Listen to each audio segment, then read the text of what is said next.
Muy buenos días a todos, muy bienvenidos a este seminario que se ocupa de nuevo, hay que decirle, lo de la Unión Europea, porque en el año 2012 estábamos reunidos aquí en el mismo salón, en una reunión que se intitulaba La Unión Europea, el euro y la crisis, de la cual salió una publicación como segundo cuaderno de la Cátedra Humboldt en el Colegio de México, que está también en la web, en la dirección de la cátedra, aquí en la página del Colegio de México.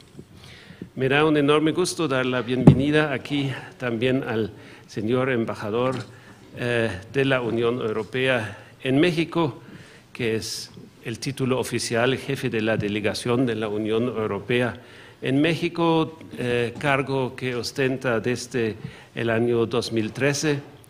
Es su tercera misión después de Costa Rica y Bolivia en América Latina, entiendo, señor Stanley, y desde 1986 trabaja en la Comisión de la Unión Europea, estudió la maestría en Nueva York, en la Columbia University, antes de trabajar. Esto hay que remarcarlo siempre, no todos nacieron como diplomáticos, sino tuvieron una vida anterior.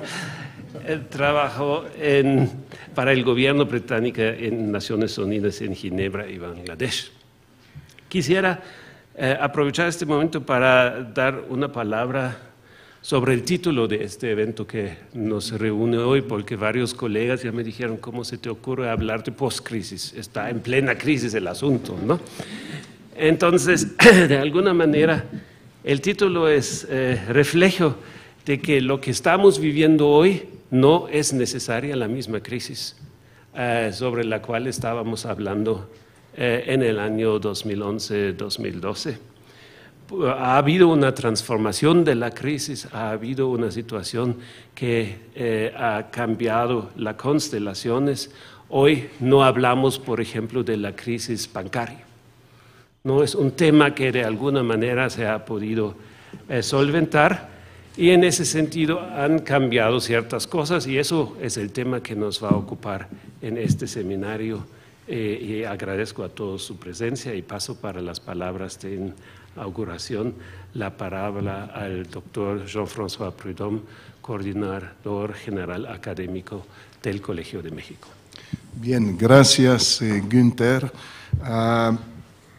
Voy a dar algunas palabras protocolarias. Buenos días a todos, les doy la bienvenida al Colegio de México y quiero darle la bienvenida en particular al embajador Andrew Stanley, que nos visita por apenas la segunda vez aquí en el Colegio de México.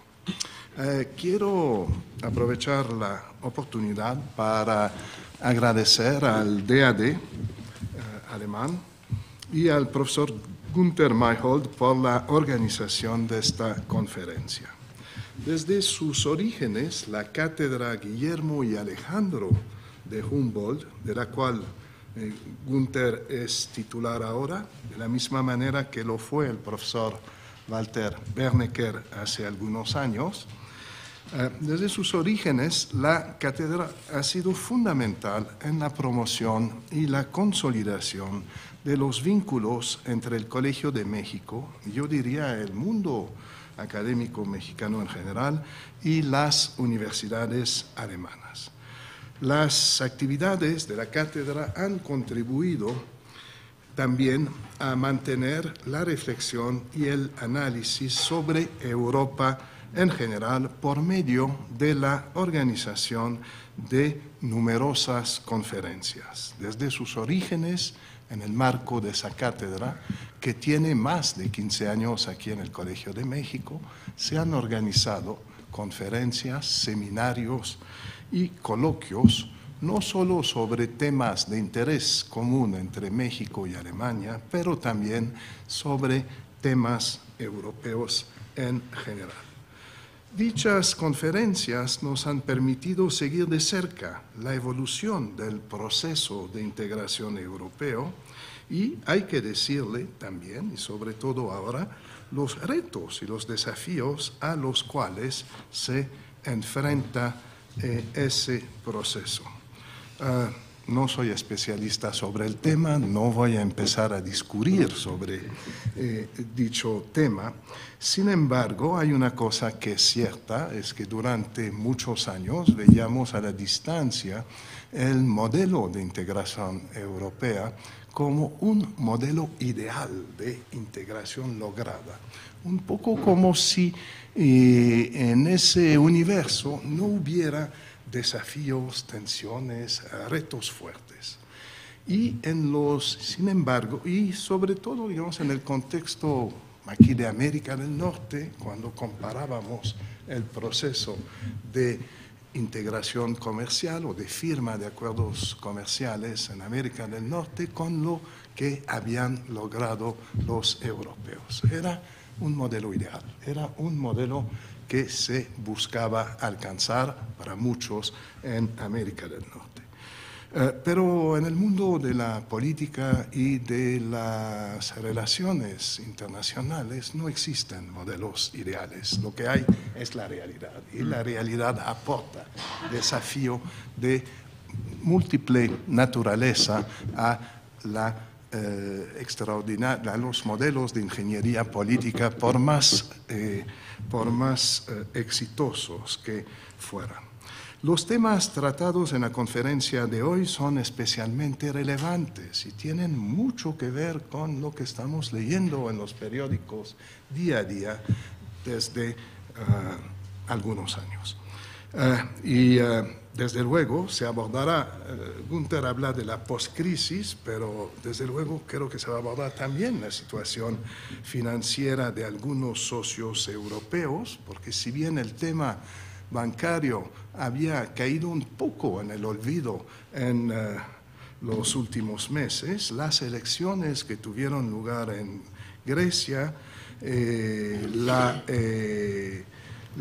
elección del partido Syriza y del primer ministro Tsipras para formar el gobierno en Grecia, pues de repente hizo que el tema bancario regresara en el escenario de la vida política de la Unión Europea.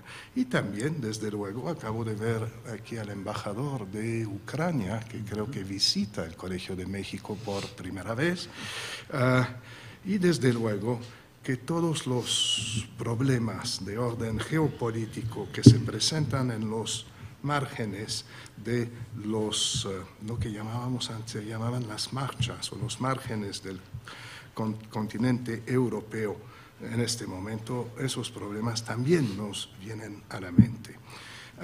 Tengo la certeza de que las numerosas presentaciones que vamos a escuchar, así como las discusiones a que esas presentaciones seguramente van a dar lugar, nos ayudarán a entender un poco mejor los retos a los cuales se enfrenta la Unión Europea como institución y el continente europeo en general. Y bueno, dicho esto, no me queda más que desearles un muy fructífero intercambio de ideas. Tengo la certeza que esta conferencia va a ser muy exitosa. Gracias.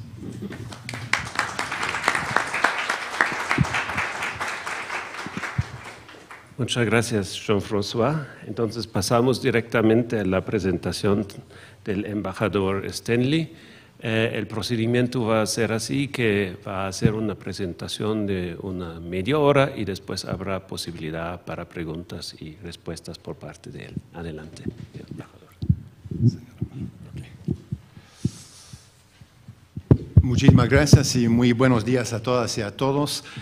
Para empezar, un agradecimiento muy sincero al Colegio de México por recibirme, por darme esta oportunidad, a la Cátedra Humboldt también por la organización de este gran día, este seminario tan importante sobre este tema de la postcrisis en Europa y efectivamente para mí es bastante alentador ver que el título ahora que se ha puesto habla de la postcrisis y ya no tanto de la crisis, pero de eso podemos hablar un poco más adelante.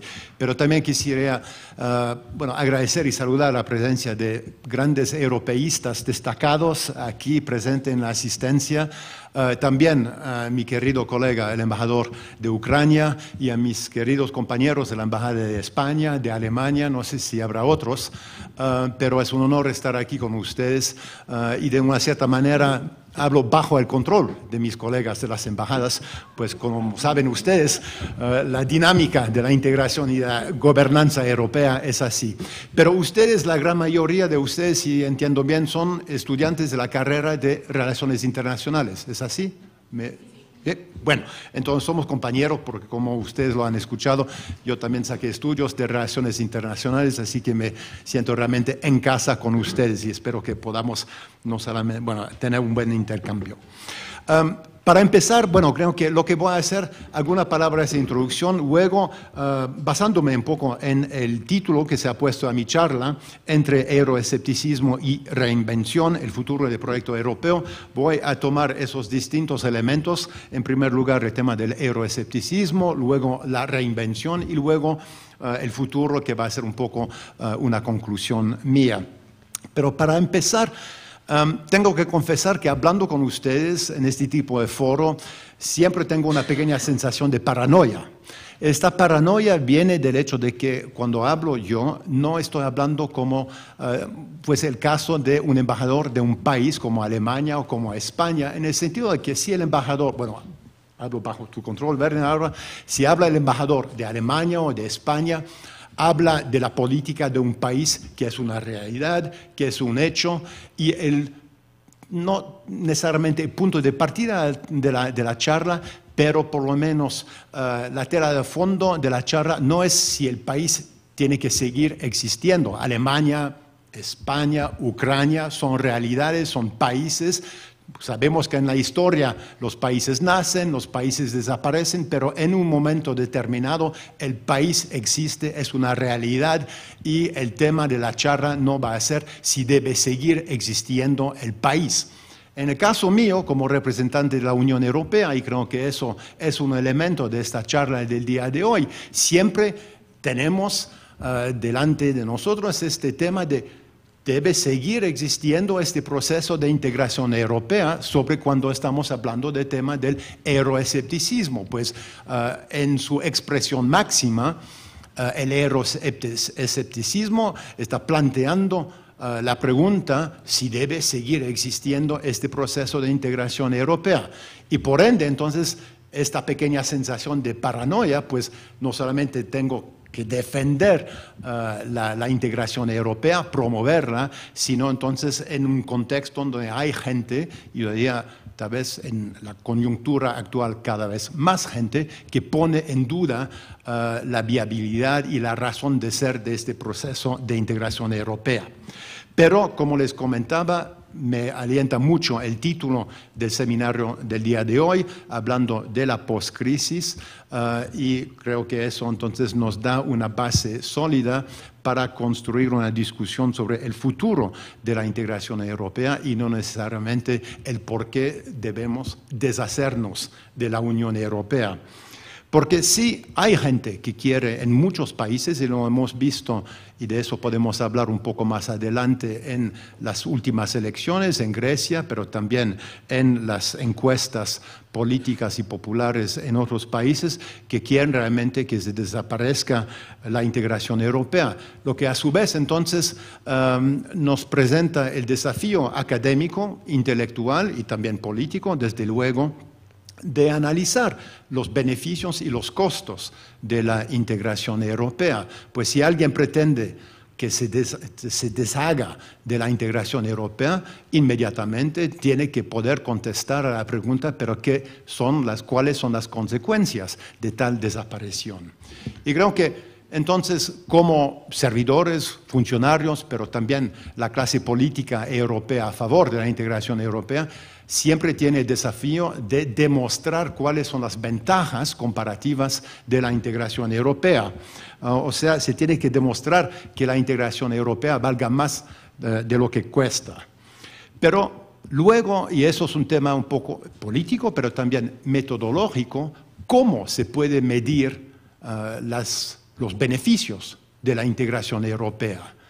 ¿Y cómo se pueden medir los costos? Y además, cuando medimos los costos de la integración europea, tenemos que separar la realidad de lo que leemos muchas veces en los discursos políticos y también en los medios de comunicación. En términos de los beneficios, y también eso lo vamos a ver cuando lleguemos al punto, les voy a presentar resultados de las últimas encuestas del Eurobarómetro sobre percepciones en la Unión Europea respecto a la integración europea. Surge un tema que es la paz. Claramente uno de los beneficios principales de la integración europea ha sido el mantenimiento, la consolidación de la paz en Europa estos últimos 70 años, un periodo tan largo, completamente inédito en la historia europea. Pero ¿cómo se puede medir el valor de esta paz? Sobre todo una paz que se da por sentada en la mente de muchos europeos. Entonces, para mí hay una paradoja. Por un lado, como lo vamos a ver un poco más adelante, los europeos sí identifican la paz como uno, o sino como el resultado más positivo de la integración europea, pero al mismo tiempo tengo la impresión muy personal, pero muy profunda, de que muchos europeos dan esta paz por sentada y entonces la descuentan de una cierta manera en sus cálculos. Y luego, en términos del costo de la integración europea, en términos económicos, presupuestarios, ¿cuánto cuesta la Unión Europea? Bueno, creo que la manera la más sencilla de indicarlo, de medirlo, es el presupuesto de la Unión Europea, que asciende a más o menos el 1% del PIB de la Unión Europea.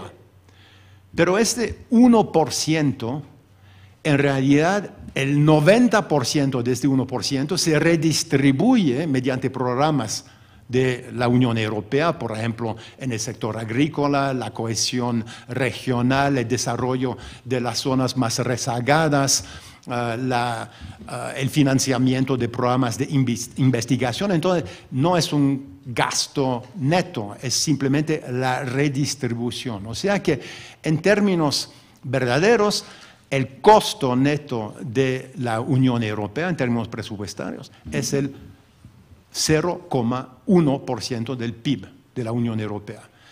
Y bueno, ustedes son estudiantes en su mayoría, así que supongo que muchos de ustedes todavía no tienen casa propia, pero quienes tienen casa aquí, supongo que todos tienen un seguro contra terremotos, incendios, robo, no sé qué. Y creo que cada uno de ustedes con casa, ¿no tiene seguro? Ah, bueno. Beatriz, bueno, yo tengo, voy a hablar entonces de mi caso personal, tengo casa, tengo seguro, y les aseguro que pago más para la póliza de seguro que el 0,1% del valor de la casa. Entonces, en términos como cálculo económico, me parece bastante obvio que el costo de la Unión Europea es muy, muy por debajo del valor en términos de paz, de mantenimiento de paz y de los otros beneficios de la integración europea. Pero ahí les comentaba que tenemos que separar la realidad de lo que leemos en los periódicos. En el caso de mi país de origen, que es el Reino Unido, donde hay un nivel bastante alto de euroescepticismo y una prensa que distorsiona mucho, una gran parte de la prensa distorsiona mucho la información verdadera sobre la Unión Europea. La contribución que hace el Reino Unido al presupuesto de la Unión Europea asciende a 11.000 millones de libras. Interesante saber si uno le hace la pregunta al ciudadano medio británico cuánto paga el Reino Unido al presupuesto de la Unión Europea, no sale la cifra de 11.000 millones. La estimación media es de 40.000 millones. O sea, el ciudadano británico piensa que su país está pagando 4 veces lo que en realidad está pagando al presupuesto de la Unión Europea. y su contribución neta del Reino Unido, o sea, si se resta de esta contribución lo que recibe en términos de gastos en el Reino Unido en programas de desarrollo económico, de investigación, etc., la contribución neta del Reino Unido asciende al equivalente del 0,4% del PIB del Reino Unido. Entonces, estamos hablando de montos bastante menores en comparación con la percepción en la calle en el Reino Unido. Entonces, creo que es importante ya poner, para empezar esta discusión, poner en su justo contexto este tema de la medición del costo financiero o presupuestario de la integración europea, porque existe una gran diferencia entre la percepción y la realidad.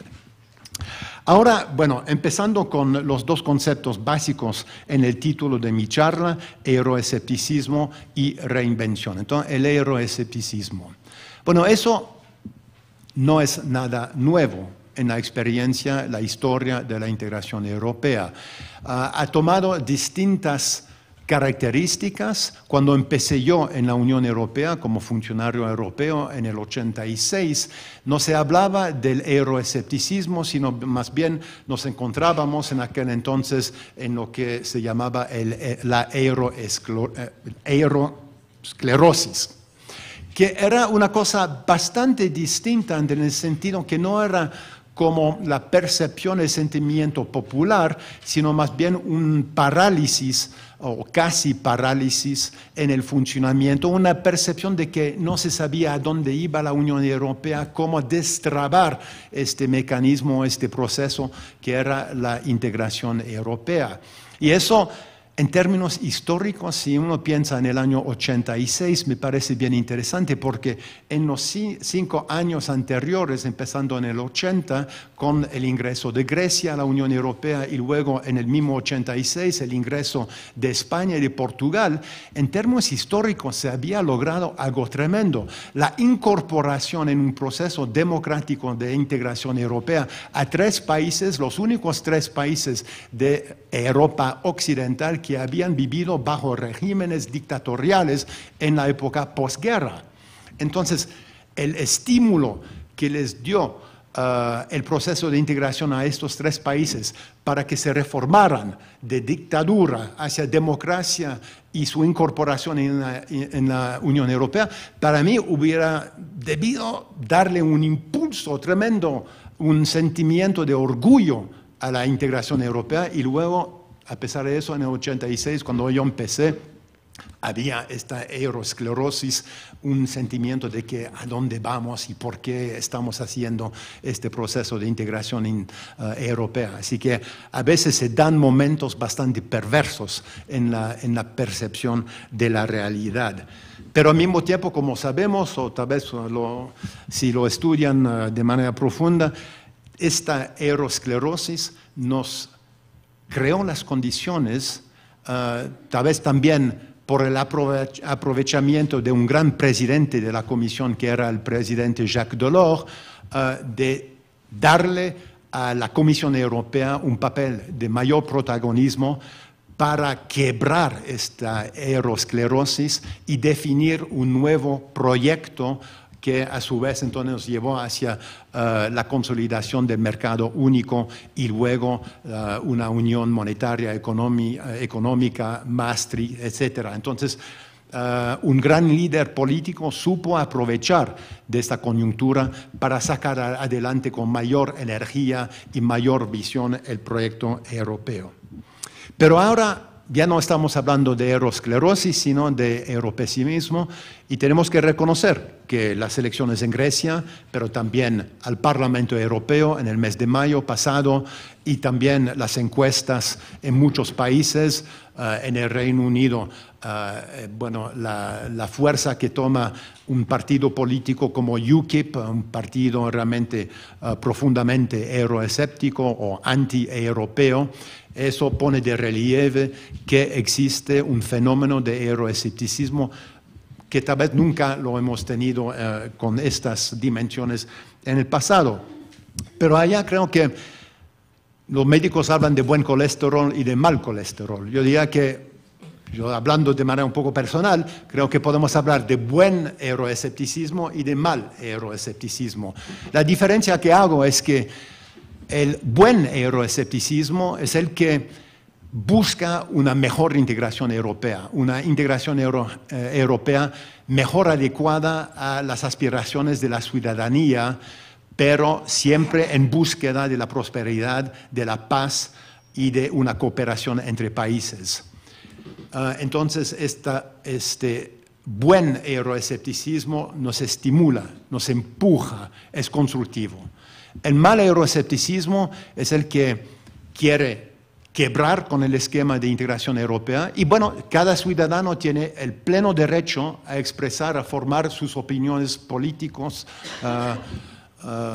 personales, pero hay que ver un poco cuál es la motivación que queda detrás de esa opinión, porque quebrar o proponer que se quiebre el esquema de integración europea sin explicar claramente cuáles serían las consecuencias de quebrar el esquema de integración y de volver a otro esquema, sin explicar exactamente lo que es ese otro esquema post-integración, no me parece muy honesto. Y yo simplemente puede ser una falta de visión mía, pero no veo un futuro en el que se retorne, se vuelva al esquema pre-integración. ¿Qué quieren los oponentes de la integración europea? Los oponentes a ultranza, los oponentes que quieren que desaparezca la integración europea, quieren volver al esquema de los años antes de la Segunda Guerra. Bueno, sabemos lo que pasó sin la integración europea con la Segunda Guerra Mundial. O quieren volver a una época inmediatamente posguerra, entonces con países soberanos cooperando de una cierta manera, pero donde la soberanía queda claramente entre las manos de los ciudadanos, de los gobiernos, sin pasar, sin ceder una parte de esa soberanía a un nivel supranacional, que es el cimiento de la integración europea. Y creo que en muchos casos no se explica a los ciudadanos, o en esos planteamientos de los partidos muy opuestos a la integración europea, no dibujan de manera muy clara todas las consecuencias de deshacerse del proceso de integración europea. Pero ahora, ¿por qué tenemos este euroescepticismo? Y creo que claramente se debe a la crisis económica que ha vivido, que de una cierta manera, no de una cierta manera, que sí, seguimos viviendo en Europa.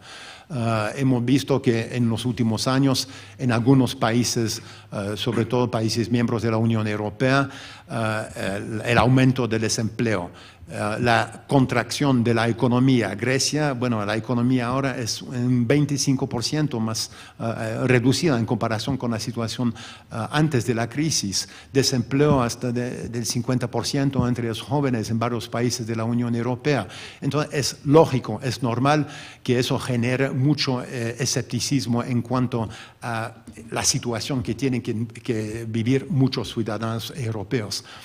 Y también tenemos que reconocer que una unión económica y monetaria mal hecha en sus inicios, porque no fue lanzada completa, sino solamente parcial, es una de las causas de esta situación que seguimos viviendo ahora. Y a su vez eso, bueno, y eso podría ser tema de otro debate mucho más largo. ¿Por qué entonces se lanzó hace casi 15 años una unión económica y monetaria no bien construida? Bueno, hubo imperativos políticos. Se sabía que algunos países o no cumplían o iban a tener bastantes dificultades para cumplir con los criterios de esta unión económica y monetaria, pero igual por imperativos políticos se tomó la decisión de hacerle la vista gorda a esta situación y simplemente ir adelante con el lanzamiento de una unión que ahora la vemos que era imperfecta en el momento de su lanzamiento. Pero también gobiernos aprovecharon de esta situación para aflojar un poco la disciplina interna, y eso lo hemos visto con cuentas nacionales falsificadas Así creo que tenemos que decirlo como era, y una falta no solamente de disciplina presupuestaria y de gasto público, sino también evitaron tomar decisiones difíciles para llevar a cabo procesos de reformas estructurales en materia, por ejemplo, de competitividad, de modificaciones en el mercado laboral. Todas estas cosas que sí eran necesarias y que sabíamos que eran necesarias, pero que por una razón u otra, sobre todo de índole política, no se llevaron a cabo, y ahora tenemos las consecuencias que vivimos desde el año 2008-2009. Y creo que también es saludable pensar, bueno, ustedes no lo vivieron, pero yo me acuerdo muy bien en el 2008, cuando estalló la crisis en Estados Unidos con Lehman Brothers, que en Europa la primera reacción era decir, pero eso no nos va a afectar en Europa, porque nosotros tenemos un sistema bancario mucho más conservador. En Estados Unidos estaban prestando plata, hipotecas para la compra de casas a gente que realmente no tienen la capacidad de reembolsar una hipoteca, pero nosotros en Europa mucho mejor. Entonces eso no nos va a afectar. Y sabemos exactamente lo que pasó, y nos tocó de manera mucho más grave en Europa porque justamente no teníamos esta capacidad de reformarnos, porque teníamos mercados más rígidos, sobre todo en el sector laboral, en comparación con Estados Unidos. Entonces creo que eso también es una lección importante de la historia, un poco más de modestia, pero ahora hemos vivido esta crisis, eso ha generado mucho más euroescepticismo, y ahora el gran desafío es cómo entonces darle una respuesta adecuada a esta gran parte de la ciudadanía, que no es la mayoría, como lo vamos a ver, pero que sí es una parte importante de la ciudadanía que está poniendo en duda este proyecto europeo. Y allá el tema fundamental, que ha sido el tema fundamental en toda la historia de la integración europea, es dónde encontrar el punto de equilibrio entre la soberanía que se maneja a nivel supranacional y la parte de la soberanía que se queda entre las manos de los gobiernos nacionales. Es que no es una operación científica.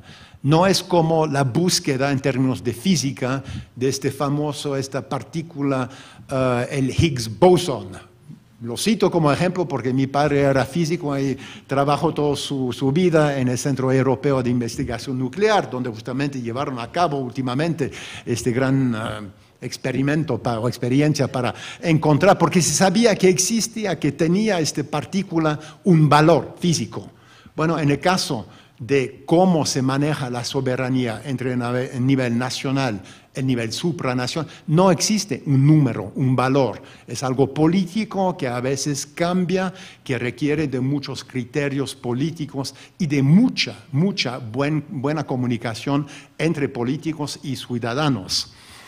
Y ahora, en esta coyuntura difícil, post-crisis, salida de crisis, depende del criterio, es normal que los políticos, no voy a mirar a mis colegas de las embajadas, pero que los políticos de muchos países miembros aprovechen de lo que siempre ha formado parte del juego político en Europa, que es de echarle la culpa a Bruselas, entre comillas. Es que todo lo que no va bien en Europa es la culpa de Bruselas, como si fuera Bruselas como una entidad física con capacidad de decisión completamente ajena y separada de los gobiernos nacionales, porque la realidad, como lo sabemos todos aquí, es que quienes están sentados alrededor de las mesas de decisión en Bruselas son los ministros de los países miembros. Pero sí, es algo que juega muy bien en la opinión pública. Las cosas no van muy bien, entonces ahí existe la tendencia de decir es la culpa de Bruselas.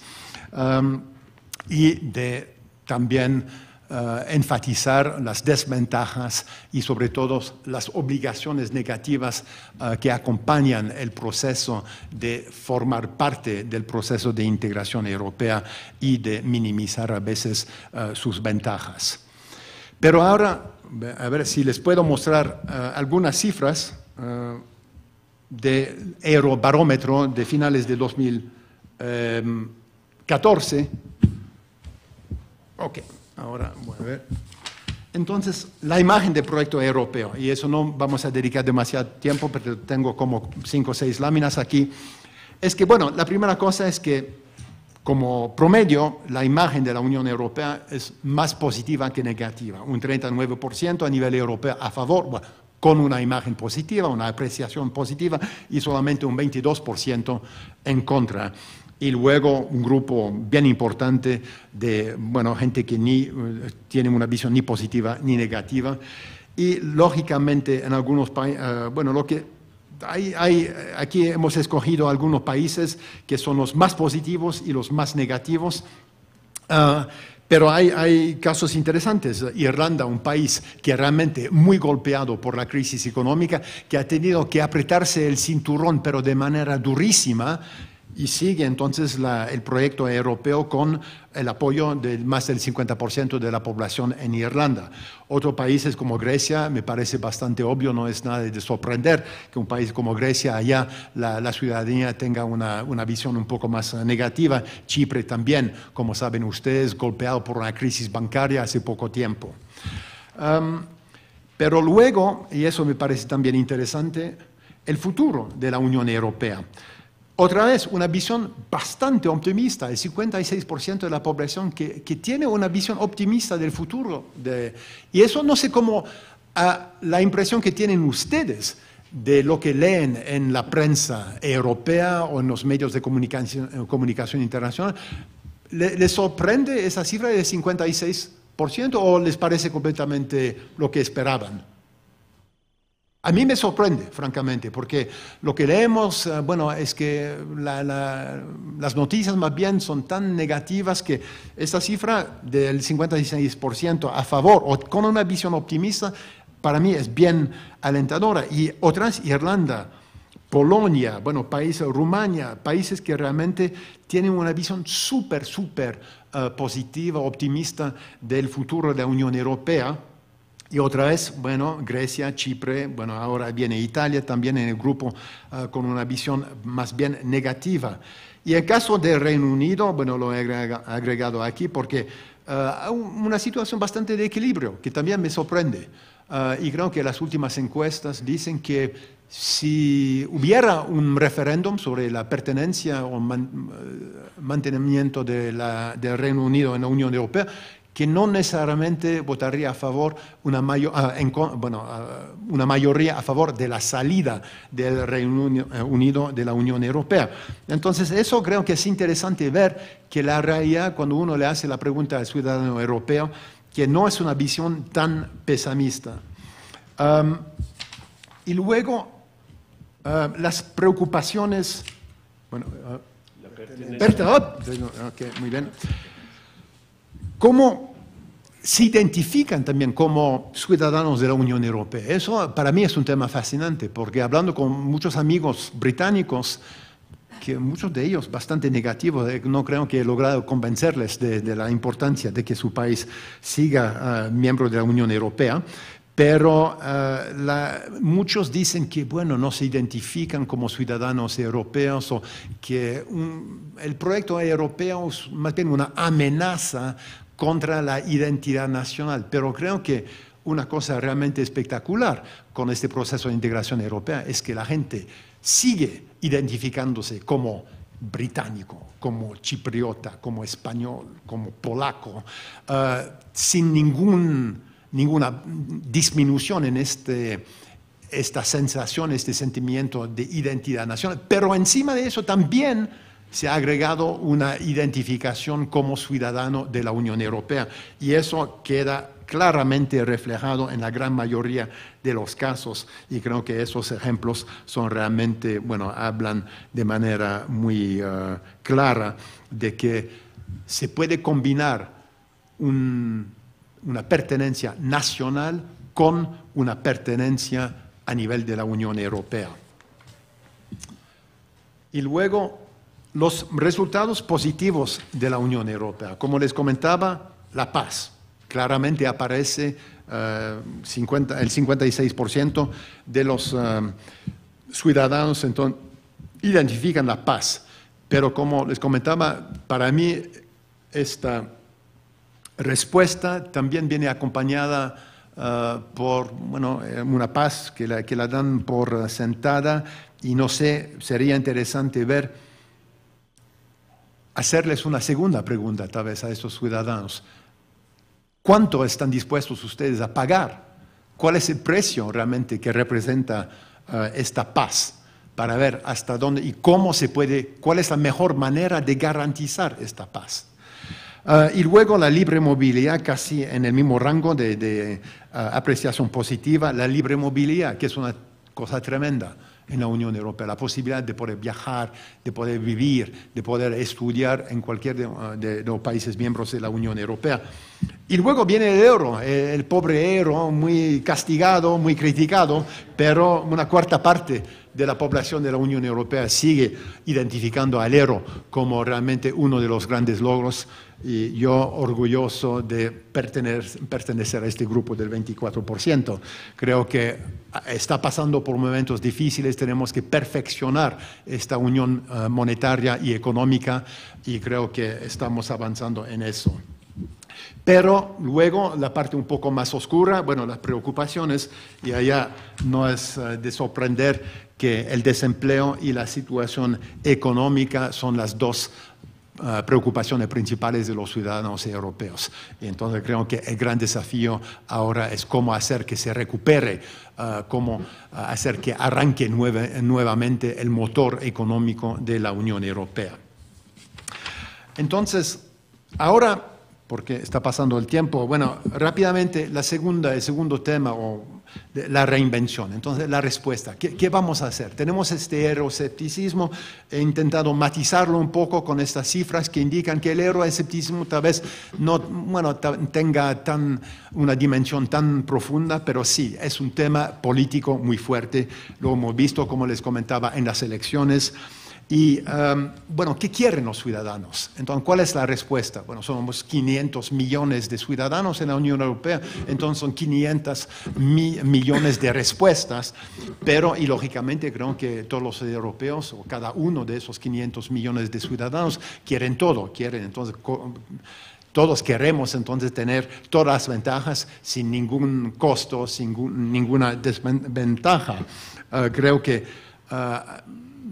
los ciudadanos quieren los beneficios de la integración, y al mismo tiempo los ciudadanos que se sienten un poco afectados, molestos, no muy cómodos con la pérdida de soberanía nacional y el traslado o la cesión de esta soberanía a un nivel supranacional, supongo que ellos lo que quieren es entonces los beneficios de la integración con una manera de recuperar esta soberanía perdida. Otra vez este tema de dónde encontrar el punto de equilibrio entre el manejo nacional y el manejo supranacional de la soberanía de los países y de los ciudadanos.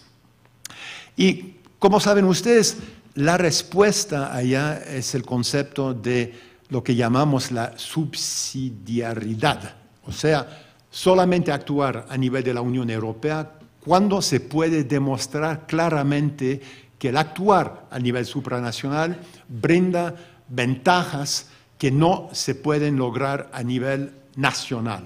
Entonces, solamente cuando puedes demostrar que por hacerlo a nivel supranacional vas a poder conseguir un objetivo que nunca sería posible a nivel nacional. Y tengo una ilustración física de eso, porque la nueva Comisión de la Unión Europea, presidida por el señor Juncker, toma muy en serio este tema, y el brazo derecho del presidente Juncker es el vicepresidente Timmermans, cuya función principal es justamente de velar porque la Comisión y las instituciones europeas limiten un poco su acción, y que entonces no hagan de todo, sino solamente se enfoquen en los temas prioritarios. Y aquí tengo el plan de trabajo de la Comisión Europea para el año 2015. Eso solía ser un documento de unas 100 páginas. 2015, 1, 2, 3 y 3 y un cuarto. Entonces, lo que ilustra que la Comisión Europea ahora tiene la intención de limitar y de enfocarse en lo esencial. Parece muy sencillo, pero y creo que el presidente Juncker y el vicepresidente Timmermans lo tienen súper claro y así entonces van a actuar y van a rechazar cualquier propuesta que les parezca realmente superflua o innecesaria. Pero al mismo tiempo, simplemente un pequeño comentario subsidiario, porque estamos hablando de subsidiariedad. En mi país, donde una gran parte de la prensa realmente le encanta criticar a la Unión Europea, un ejemplo siempre que se utiliza, se aprovecha para ilustrar la actuación excesiva de la Unión Europea, de sus instituciones, es el tema de la reglamentación sobre la forma, el tamaño de los pepinos y los tomates. Entonces eso se toma como ejemplo, qué tonto este proceso de integración que va hasta, bueno, decirnos que un tomate tiene que tener este diámetro, esta forma, este color, esta densidad, no sé qué, este olor.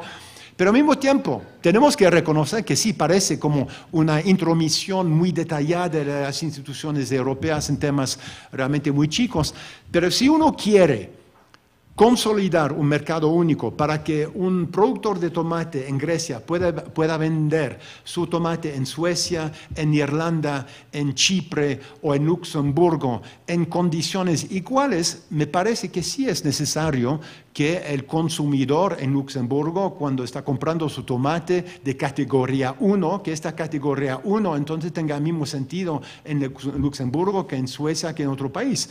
Eso es para facilitar la vida no solamente al consumidor, sino también al productor, lo que a su vez entonces genera más actividad económica, Entonces, sí, entonces ese desafío que el presidente Juncker y su vicepresidente Timmermans se han dado de reducir la intromisión de la acción de la Unión Europea y limitarlo a esferas realmente prioritarias, suena fácil, pero en su ejecución va a ser un poco más complicado. Pero creo que el mensaje político es clarísimo.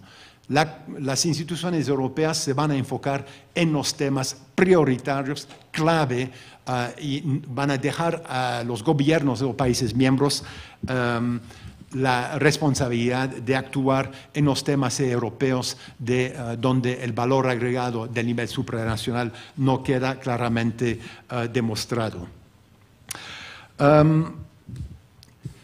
Pero también en eso hay otros, porque no aparece en esto, porque no sé si, bueno, se les hizo a los ciudadanos esta pregunta, pero el valor del modelo social europeo, que también es un tema bien importante. Creo que los europeos nos sentimos distintos, por ejemplo, de los estadounidenses, sobre todo en relación al tema del modelo social, lo que llamamos la economía de mercado social. Entonces, una economía no ultraliberal, pero la combinación de un modelo, entonces, de una economía basada en la empresa privada, la iniciativa privada, pero combinado con un alto grado de protección social. Creo que allá vamos a tener a nivel de la Unión Europea, en respuesta a este tema del euroescepticismo, demostrar a los ciudadanos que no solamente podemos dar un impulso al crecimiento, a la generación de empleo, sino también al mismo tiempo preservando esta especificidad del modelo europeo, que creo que para muchos europeos es algo que lo tenemos en el corazón y que forma parte de la ADN europea. Pero eso va a ser otro desafío en términos de reinvención, cómo transformar nuestra economía en una economía más competitiva, en un mundo en transformación permanente y al mismo tiempo preservar un modelo social que es costoso, que implica un gasto público elevado. Y creo que eso es un desafío político, económico bien fuerte. Otro tema de la reinvención que también es paradójico, porque todo eso me parece lleno de paradojas, es el tema de la seguridad. Una gran parte de los europeos, de una cierta manera, quieren menos Europa, pero al mismo tiempo quieren más seguridad. Seguridad en las fronteras de la Unión Europea, lo que a su vez implica una mayor acción coordinada, comunitaria, de parte de los Estados miembros de la Unión Europea. Hemos visto el tema trágico de los refugiados que vienen de África, de Oriente Medio, que pasan por el mar Mediterráneo, con los naufragios, con tantas muertes. la respuesta que por el momento no la tenemos claramente definida de cómo invertir más a nivel europeo para dar una respuesta humanitaria, pero también sustentable al tema de los refugiados. Entonces, la seguridad sí requiere de una mayor cooperación entre los países de la Unión Europea. También necesitamos, bueno, lo he dicho en varias oportunidades, más crecimiento, más empleo. Por ende, tenemos ahora el plan Juncker, el plan presentado por el presidente Juncker, de invertir más recursos a nivel supranacional, estimular las inversiones en grandes proyectos de infraestructura y de esa manera se espera poder generar 2 millones más empleos en la Unión Europea. Pero eso otra vez pasa por más Europa y eso es, yo diría, uno de los grandes desafíos políticos.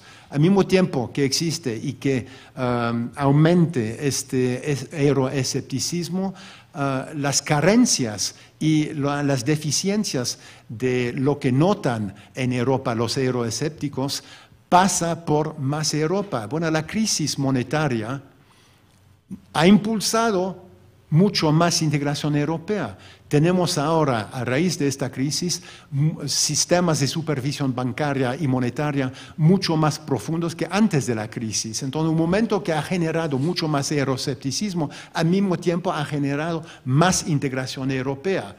La semana pasada, un comité de la Cámara de Lores del Parlamento británico publicó un informe sobre estas medidas tomadas en respuesta a la crisis monetaria. Y la conclusión principal, súper interesante, fue que todas las medidas eran necesarias y si no se hubiera tomado esas decisiones a nivel de la Unión Europea, el gobierno británico hubiera tenido que tomar las mismas medidas a nivel nacional para dar una respuesta a la crisis monetaria y financiera de los últimos años. Entonces, eso demuestra para mí claramente que en un momento que nos está generando euroescepticismo, países bastante euroscépticos como el Reino Unido reconocen que la solución radica en más Europa. Entonces, no sé, es un tema para que ustedes lo piensen un poco más. Ahora, bueno, para terminar, porque bueno, ya nos alcanza el tiempo, una cosa que siempre me llama la atención con este proceso de integración europea es, bueno, al mismo tiempo un poco espantoso, pero también maravilloso, es que no sabemos realmente a dónde vamos.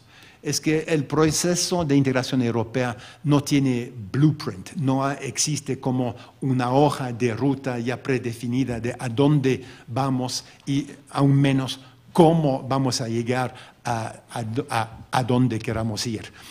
Es un proceso permanente de improvisación. Es un proceso que, bueno, con sus 500 millones de ciudadanos, entonces puede tomar en cualquier momento distintos caminos, distintas rutas.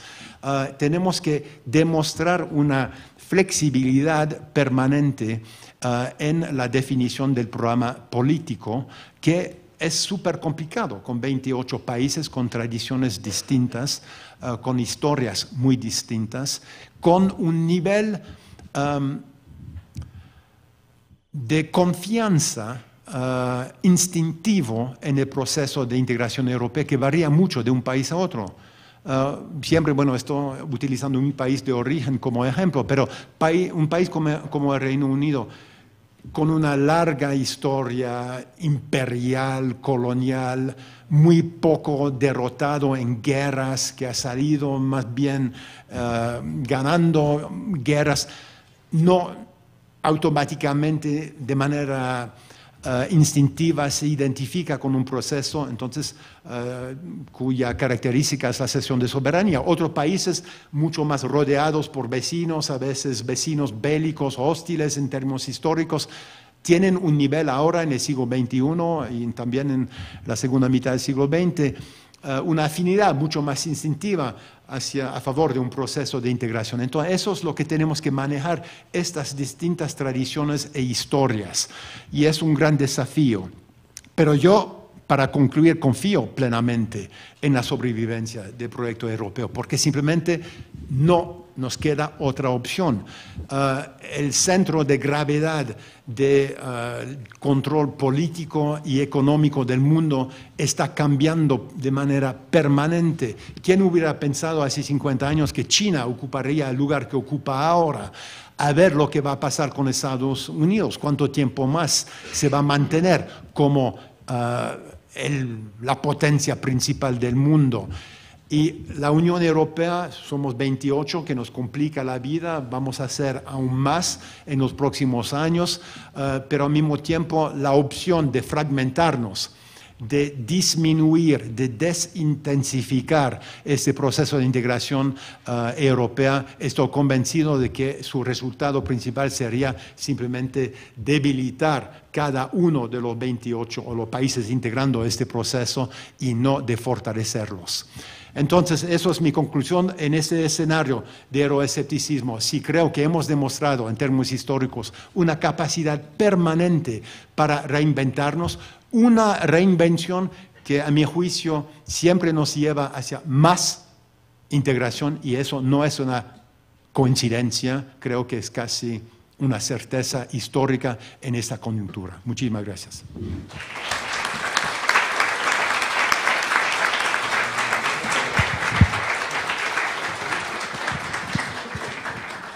Muchas gracias, embajador. Su presentación sí se convirtió en una conferencia inaugural, lo cual implica que estamos sobre el tiempo y entonces pediría su comprensión que pasamos inmediatamente al panel siguiente y vamos a hacer un volado directo de manera... ¿Sí? Un comentario diplomático, entonces. Sí.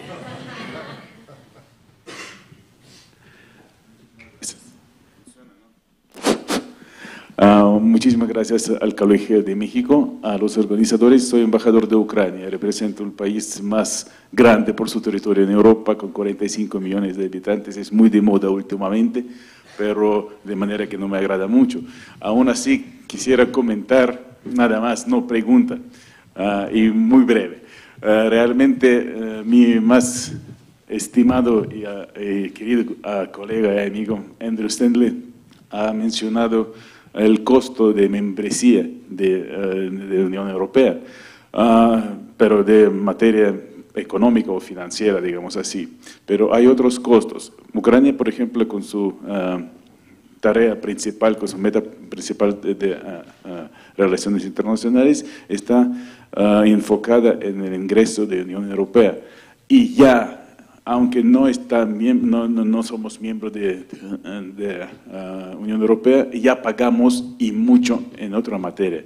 Cuando murieron centenas de los estudiantes, cuando en Ucrania millones de habitantes salieron en la calle para explicar a todo el mundo y a su presidente que negó a firmar un acuerdo de asociación con la Unión Europea, así mostrando la intención de toda la nación ucraniana a ingresar a la Unión Europea.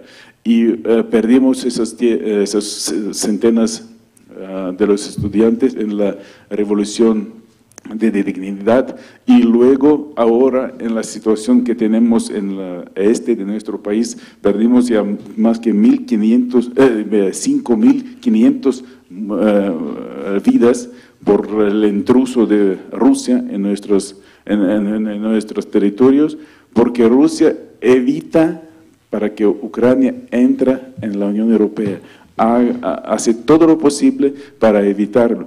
Entonces eso también es un argumento a favor que sí necesitamos ingresar a la Unión Europea. Y también es un argumento a favor, o digamos, contra los euroescepticismo, porque realmente esa Unión Europea tiene futuro y Ucrania por fin va a ingresar a la Unión Europea con el apoyo de 28 miembros permanentes y con Bruselas que la encabeza. Y pues creo que ustedes también deben entender que hay movimientos geopolíticos en nuestros territorios que son bastante lejanos de México, pero aún así tienen su influencia. Así que quisiera agradecer una vez más A ustedes todos invito a las redes sociales de Embajada de Ucrania, si pueden, Twitter, Facebook y todo, porque pueden recibir una información actual sobre las actuaciones, sobre las acciones que suceden allá, y pues todo en español, claro. Muchísimas gracias, Cedro. Muchas gracias, embajador.